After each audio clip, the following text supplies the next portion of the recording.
આજના બાળકોને junk food ભાવે, દાળ ભાત શાક રોટલી ખીચડી ના ભાવે, એટલે માઓ બધી ગૂગલમાં જોઈ જોઈને બનાવતા શીખી ગઈ. પુરુષો બધા વાસણ માંજતા, કપડાં ધોતા, બધું ઘરનું કામ શીખી ગયા. આપણા આચાર વિચારનું પાલન સ્વતઃ થવા લાગ્યું. ઘણા ફાયદા પણ થયા. મારા પર શ્રી વલ્લભની ખૂબ કૃપા થઈ. વિચાર્યું કે કંઈક વલ્લભાખ્યાનનું ચરવણ કરું. આ લોકડાઉનના કાળમાં બધા મહાનુભાવોની ટીકાઓનું દર્શન કર્યું, શ્રવણ કર્યું. પછી થયું આ વિષય બહુ ગહન ને બહુ અદભુત છે. શ્રી ગુસાઈજી પ્રભુચરણની કૃપા થઈ 650 પાનાનું આખું પુસ્તક વલ્લભાખ્યાન પર તૈયાર છે. પ્રૂફ રીડિંગ ચાલે છે એટલે થોડા સમયમાં એનું પ્રકાશન થશે.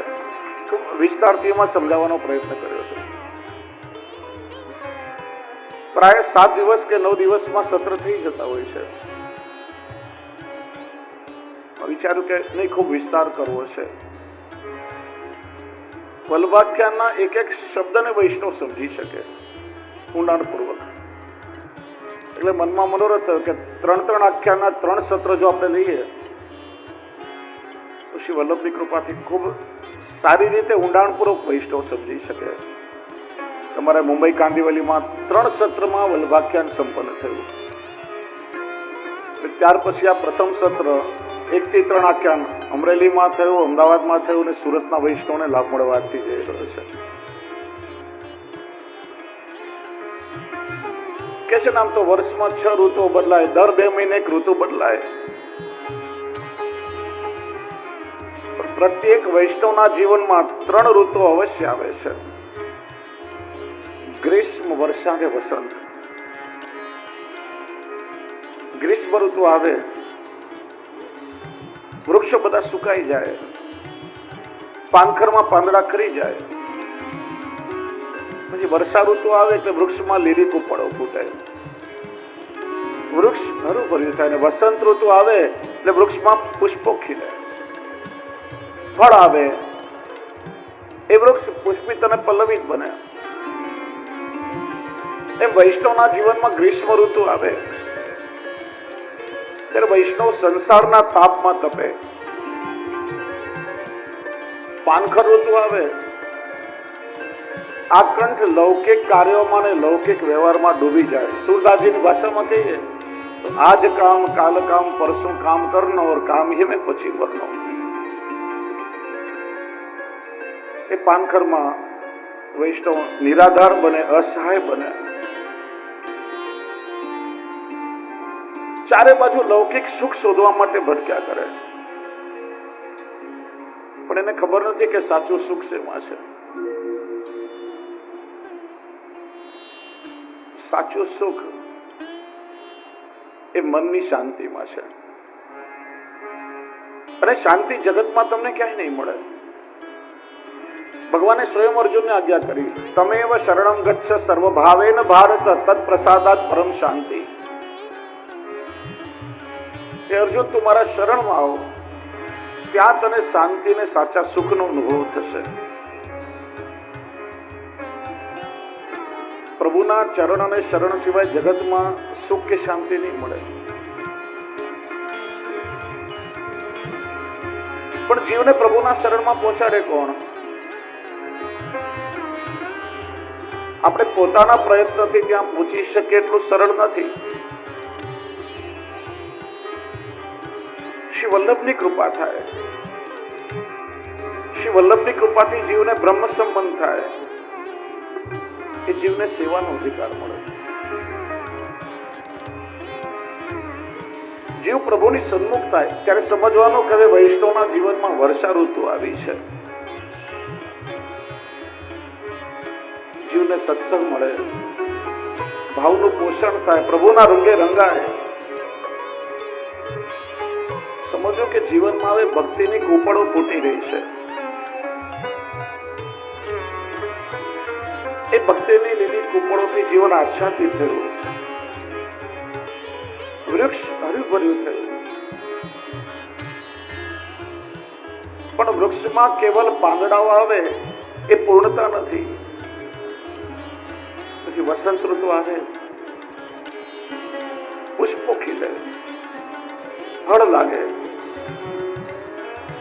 ત્યારે સફળ બને. એમ જીવ જયારે સંસારમાં હતો ત્યાં સુધી ગ્રીષ્મ ઋતુ હતી. પ્રભુની સન્મુખ થયો ત્યારે વર્ષા ઋતુ આવી. ભગવદીઓનો સંગ મળ્યો, એના જીવનમાં વસંત ખીલી. આ 7 દિવસ ભરે કેવું છે, આપણે વસંતના વાતાવરણમાં જ રહેવાનું છે. વર્ષા ઋતુમાં પણ આપણે વસંતનો અનુભવ કરવાનો છે. એના સત્સંગ હૃદયમાં ઉતરે.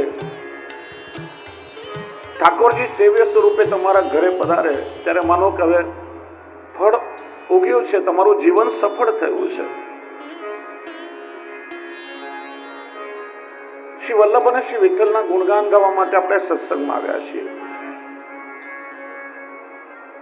જો જીવનમાં 3 વસ્તુઓ મહત્વની છે, કંથ, ગ્રંથ અને પંથ.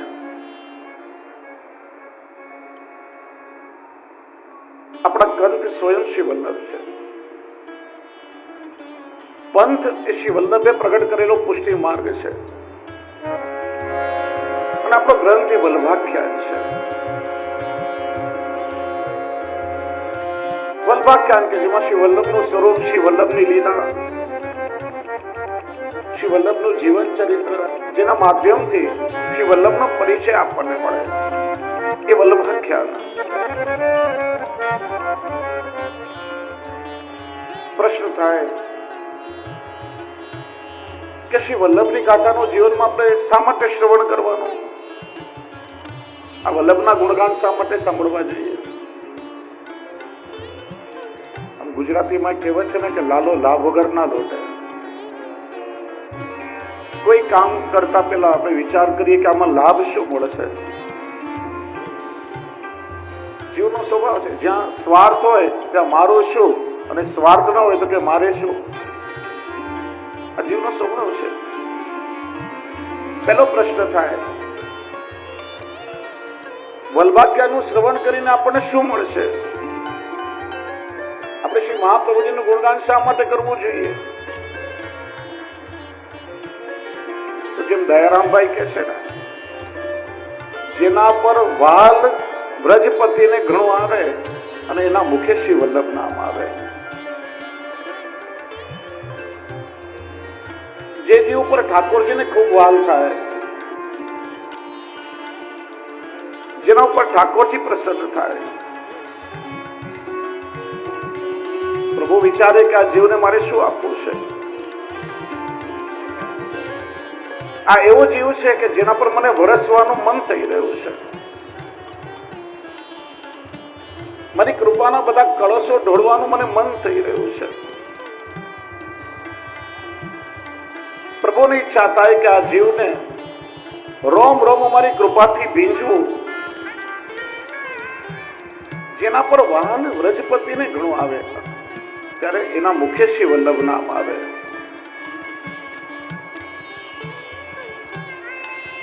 માનો કે ઠાકોરજીને તમારા બધા પર ખૂબ વહાલ આવ્યો છે.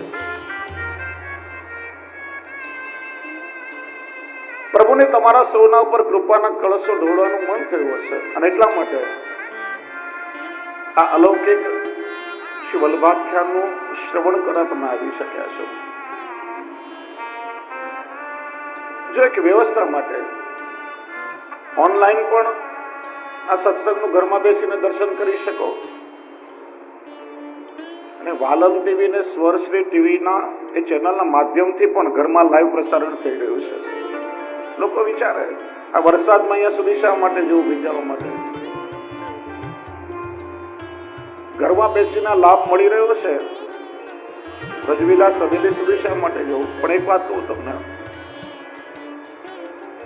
ઘરમાં બેસીને તમે શ્રવણ ચોક્કસ કરી શકો, પણ રસપાન ના થઈ શકે. ઘરમાં 17 કામ હોય આપણને.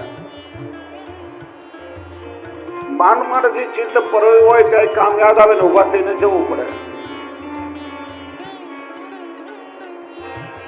જેમ હરિદ્વાર કે ઉજ્જૈનમાં કુંભનો મેળો હોય અને ટીવીની ચેનલોમાં એક કુંભનું જીવન પ્રસારણ હોય તો ઘરે બેસીને તમે કુંભનું દર્શન કરી શકો, પણ એ ત્રિવેણી સંગમમાં સ્નાન કે પાન કરવાનું સૌભાગ્ય ઘરે બેસીને ના મળે. એટલે ઘરે બેસીને શ્રવણ કરી શકો, પણ આ સત્સંગનું રસપાન કરવું હોય તો અહીંયા સુધી આવવું જ પડે, તો જ રસપાન થાય.